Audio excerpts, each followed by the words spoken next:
You know you've met them. Students that just kind of grind on your nerves, not because they really do anything that's bad, but they just talk and talk and talk and won't stop. Really, they can't stop. And then I had a first this week. A student referred to me as their favorite substitute teacher, and that student's never even seen me. So I have to tell you, every situation I've talked about so far have to do with the gift of gab.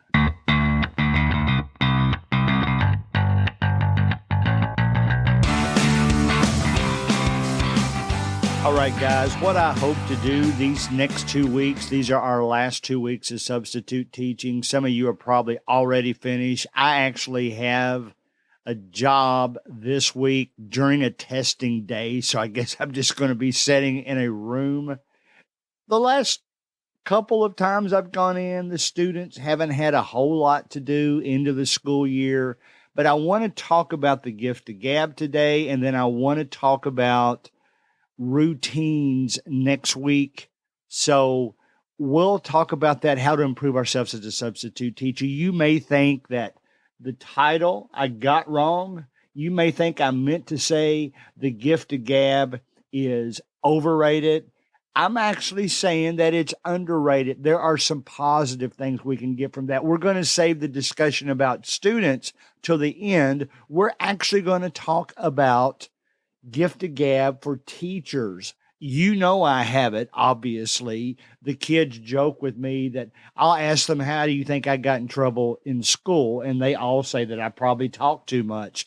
That's the gift of gab. Let me say something real quick that has nothing to do with today's episode, but 95% of the listens on this show, the downloads, are through Apple Podcast, mobile devices. You know, I guess I picture in my head, some of you all listen to this in your car, and I guess that could still be through your phone.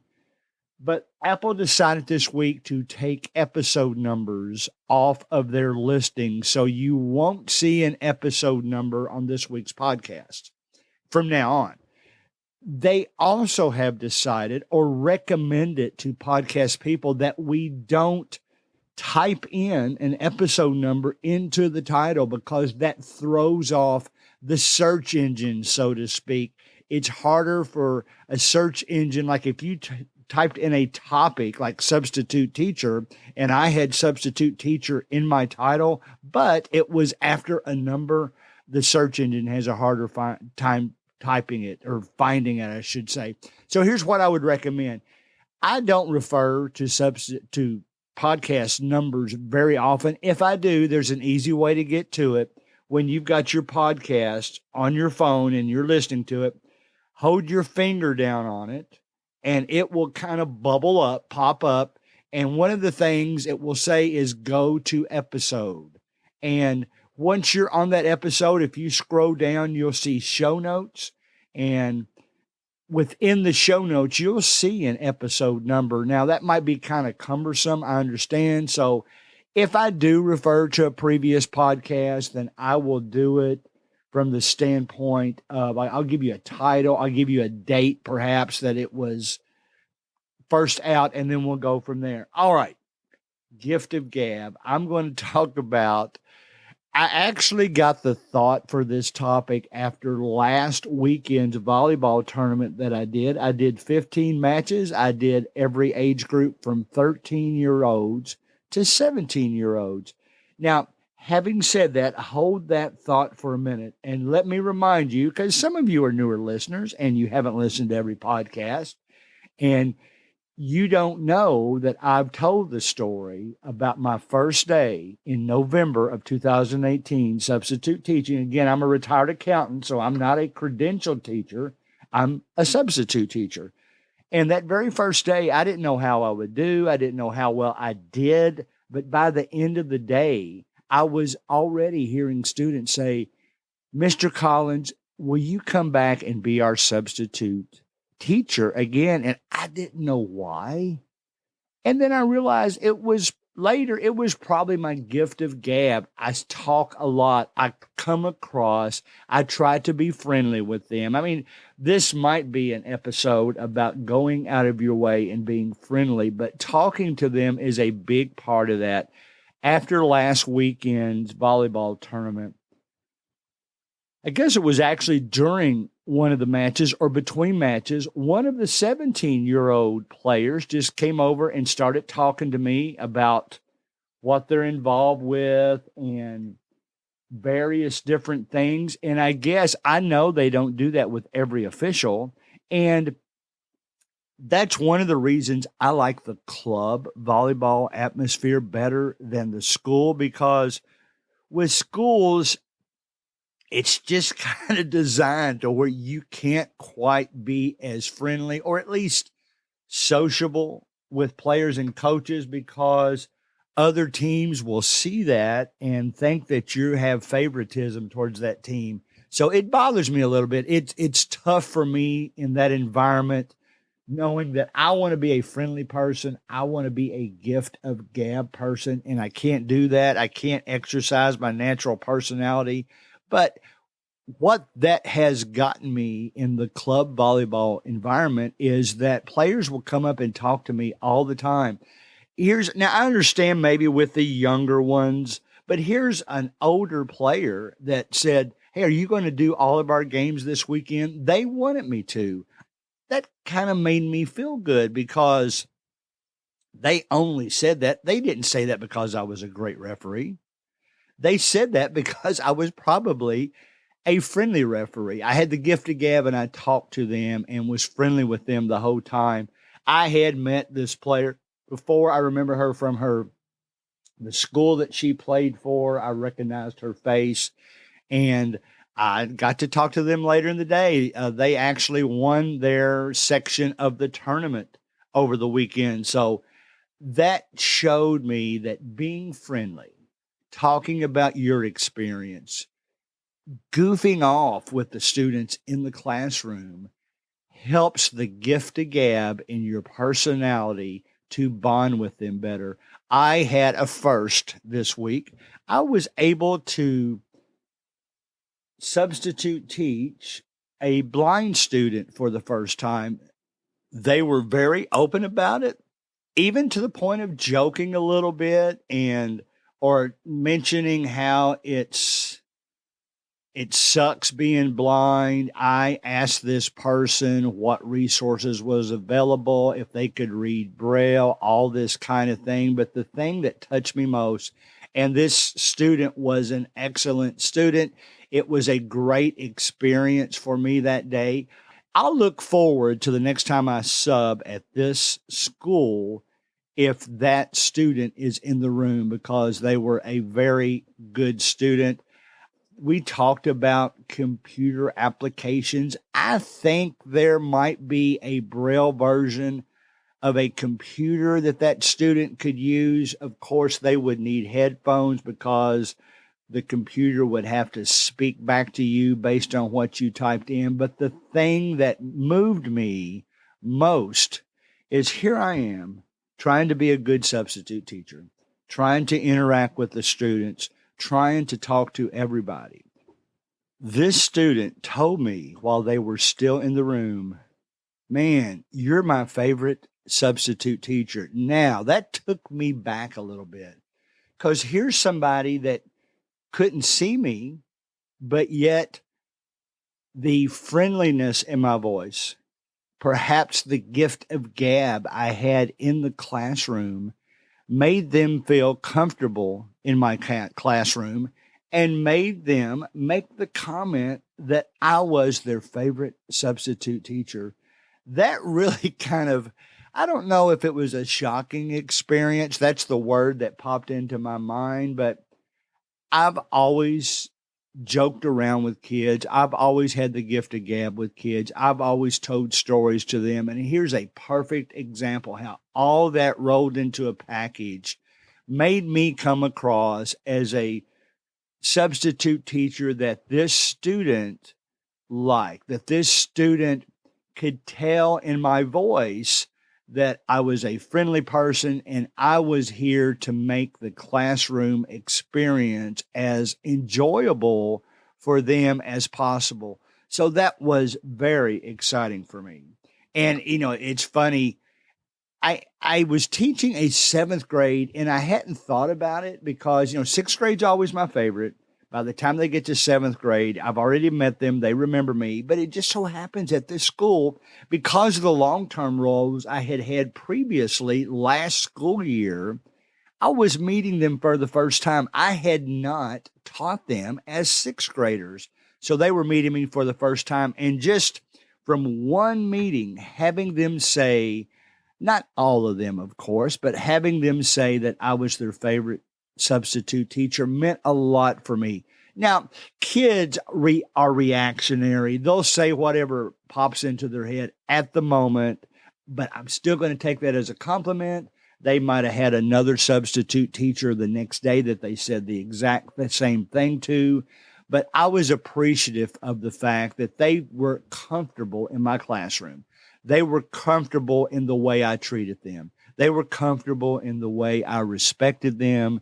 And I think my gift of gab helped me in that respect. I'll tell you this. If you don't have the gift of gab, at least figure out ways to be friendly. You will put those students at ease that way. They will better want to work for you that way. Now, I did encounter some friction from students this week because they had the gift of gab. We're going to talk about that here in a moment. They know that I've told them the only reason they'll get in trouble with me is if they do something especially right after I tell them not to, just to make the kids laugh in the class. But I think over the summer, working on being as friendly as possible, working on coming up with stories. You probably got some funny stories in your life. I feel like I have a bunch of them. But even if you don't have that many funny stories, I don't know. I mean, take a preacher approach. Make up some stories that you can share in the classroom. You don't have to lie about it, but have it come across as if it was you. You could tell a story that you read in a joke book, acting like it is you, and all of a sudden those kids are laughing more than if you just read it to them out of a joke book. If you personalize that experience, they are going to associate you with friendliness. They are going to associate you with respect. Give students a chance. Perhaps there's going to be times when you have to, quote, yell at them or raise your voice. I had to do that this week a couple of times. But you can still come across as friendly. The more you are willing to talk and exercise the gift of gab concept, I think the better it will go. And the only reason I'm telling you that is my experience. If that's not your experience and you don't have the gift of gab, but you're still confident that the students are comfortable and like it when you're in the classroom, that's fine. Now, we've talked about teachers who have the gift of gab and come across as friendly and how that helps in the classroom. Let's talk about students, because there are ways. Let me back up just a little bit. What gets on your nerves more than anything in the classroom? Are you frustrated easily when students talk and talk and talk and appear that they can't, that they're not even able to shut it off? What do you do when you have students of that type? What if they have the gift of gab? How can you channel that so that they can use it productively? I'll tell you some of the things I've tried. I've had debates in classrooms. I had one that I thought was kind of comical. I'm going to say that most of you all know what iReady is. It's a tool that helps educate students, of course. Students a lot of times will tell you they don't like it because of the way it works. IXL is another one they talk about. So I said, all right, those of you that like to talk, let's have a debate. All right. Now, some of you that like to talk, you may be, I've told them, you may be a good lawyer someday. But here's how you know if you can be a good lawyer. If you can argue either side of the same topic, then you might be a good lawyer. And I will tell them, all right, I'm going to pick two students that have, quote, the gift of gab. I'm going to let them debate each other, and I'm going to tell them what their stance is going to be on a particular topic. And the one I picked was, I think iReady is the best thing ever created for this school. And they both just cringed. And the one that I knew would want to take that approach least, I made them take the side. They had to actually argue that iReady was the best. And then the other one would argue that iReady was terrible. And we'd see how they blended in together. That was sort of a way to use their gift of gab in a productive way. You have to eventually say to students that talk all the time, all right, now I talked too, but when I talked too much, I got in trouble too. So let's remember that. Let's try to use the gift of gab in a productive way. Maybe we can get, if the students are capable of helping other students, usually if they have the gift of gab, they're friendly. They talk to students all the time. So see if you can get them to channel that into helping other students with their assignment. I'll bring up a topic sometime, just a discussion topic. Sometimes I'll throw out a discussion topic. There's usually good topics in the readers that schools order that they read from time to time that they can talk about. And then rather than having a debate, I'll just let them discuss it. I've had debates, probably the most popular debate, or not debate, but discussion I've ever had was when I brought up the topic, should your parents be able to use programs like Live 360 to track you everywhere you went? Now, interestingly enough, you're going to think the predominant answer to that is no, but it's actually, now the no's are very strong in their opinion, but if you took a vote, my students have always voted yes, they have the right to track me, and they look at it from a safety standpoint and that kind of thing. But today, gift of gab, use a gift of gab to work on a friendly approach in the classroom. It's amazing how much the students will do for you just if you give them a friendly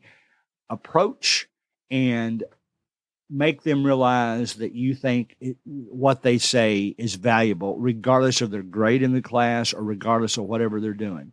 Then students who've had the gift of gab, see if you can't use that to your advantage in that classroom, where it to be a debate, a discussion, whatever. And then all of a sudden, the gift of gab can work to our advantage, which means, yes, the gift of gab is underrated.